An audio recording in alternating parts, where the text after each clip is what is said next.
আসসালামু আলাইকুম। Dakshin Banasree model high school and কলেজের সহকারী শিক্ষিকা জামিলা আহমেদ বলছি। প্রিয় শিক্ষার্থীদের অনলাইন ক্লাসে সাদর আমন্ত্রণ জানাচ্ছি। আজকে আমরা তৃতীয় শ্রেণীর বিষয় বাংলাদেশ পরিচয় নিয়ে আলোচনা করব। প্রিয় শিক্ষার্থীদের সবাইকে ঈদ মোবারক জানাচ্ছি। আশা করি সবাই তোমরা ভালো আছো, আমিও ভালো আছি।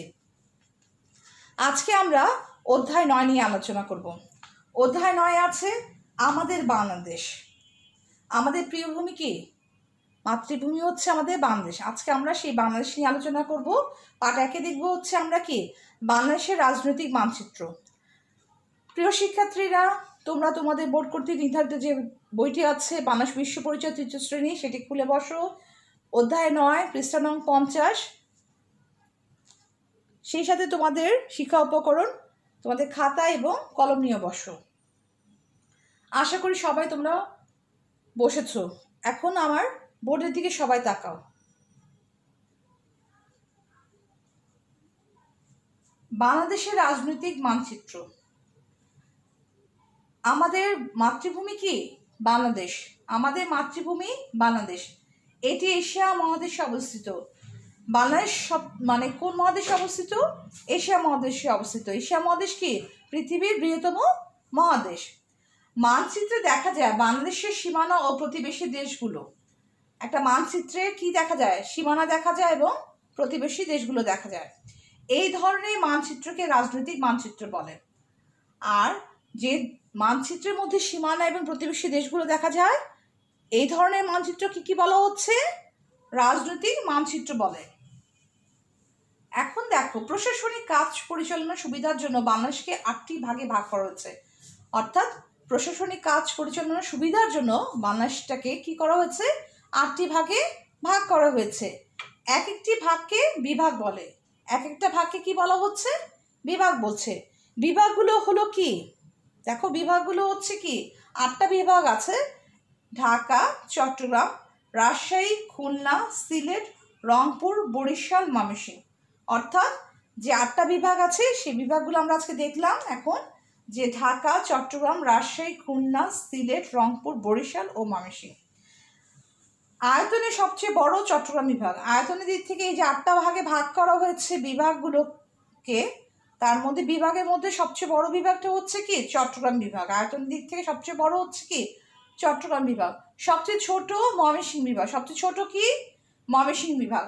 তো প্রতিটি বিভাগে একটি করে বিভাগীয় সড়ক আছে। প্রতিটি বিভাগে কি আছে? একটি করে বিভাগীয় শহর আছে। ঢাকা একই সাথে রাজধানী ও বিভাগীয় শহর। ঢাকা কি আমাদের বাংলাদেশের রাজধানী হচ্ছে ঢাকা, এবং ঢাকা হলো রাজধানী এবং হচ্ছে কি বিভাগীয় শহর।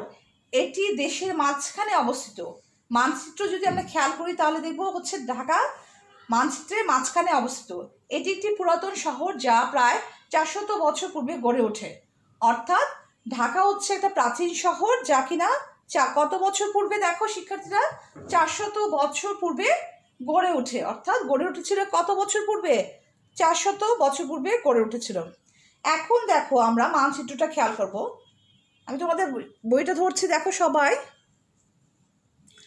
বইটাতে দেখেছো সবাই? সবচেয়ে বড় শহরটা হচ্ছে আয়তনের দিক থেকে বিভাগীয় শহর কোনটা? চট্টগ্রাম। দেখো, চট্টগ্রামটা হচ্ছে বড়। আর সবচেয়ে ছোট কোনটা? ময়মনসিংহ। ময়মনসিংহ হচ্ছে ছোট। দেখেছো, এক একটা বিভাগ এক একটা রং দিয়ে বোঝানো হয়েছে। দেখো, মানচিত্র উত্তরে হচ্ছে কি? উত্তরে হচ্ছে ভারত, পশ্চিমে ভারত, পূর্বে ভারত, দক্ষিণে হচ্ছে কি বঙ্গোপসাগর। বোঝা গেছে? দেখেছো? এখন আমরা দেখব যে তোমাদের অনুশীলনে আছে যে এসো নিজ করি খ 52 নম্বর পৃষ্ঠায়, 51 নম্বর পৃষ্ঠায় শিক্ষার্থীরা খেয়াল করো। 52 না 51 নম্বর পৃষ্ঠায় খেয়াল করো যে নিচে ছকে বাংলাদেশের আশেপাশের দেশের নাম ও সাগরের নাম লিখো। অর্থাৎ আমাদের বাংলাদেশের যে আশেপাশে দেশ আছে এবং সাগর আছে সেগুলোর নাম লিখতে হবে। আচ্ছা, আমরা এখন পূর্বে দেখব কোন কোন দেশ আছে। পূর্বে হচ্ছে মায়ানমার এবং ভারত আছে, পশ্চিমে ভারত আছে, উত্তরে ভারত আছে, আর দক্ষিণে কি আছে? বঙ্গোপসাগর আছে। তাহলে কি বোঝা গেছে যে আমাদের পূর্বে হচ্ছে মায়ানমার, ভারত, আর পশ্চিমে হচ্ছে ভারত আছে, উত্তরে ভারত আছে, আর দক্ষিণে কি আছে? বঙ্গোপসাগর আছে।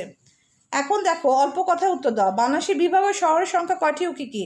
আমরা কি পড়েছি একটু আগে? দেখো আবার বোর্ডের দিকে খেয়াল করো, বিভাগীয় শহর হচ্ছে কয়টা? 8টা। তাহলে 8টার কি নাম? ঢাকা, চট্টগ্রাম, রাজশাহী, খুলনা, সিলেট, রংপুর, বরিশাল ও ময়মনসিংহ। অর্থাৎ আমাদের যে 8টা বিভাগীয় শহর আছে সেগুলো আমরা লিখব। বিভাগীয় শহরের সংখ্যা হচ্ছে কয়টি? বিভাগীয় শহরের সংখ্যা 8টি। যথা দিয়ে আমরা কি লিখব? ঢাকা, চট্টগ্রাম, রাজশাহী, খুলনা, সিলেট, রংপুর, বরিশাল ও ময়মনসিংহ। তাহলে শিক্ষার্থীরা বোঝা গেছে?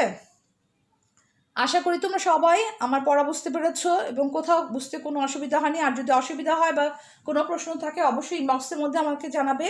আর অবশ্যই খাবার আগে এবং পরে ভালো করে তোমরা কি করবে? লিকুইড হ্যান্ড ওয়াশ দিয়ে হাত ধুবে। প্রিয় শিক্ষার্থীরা, আমার সাথে অনলাইন ক্লাসে থাকার জন্য সবাইকে ধন্যবাদ।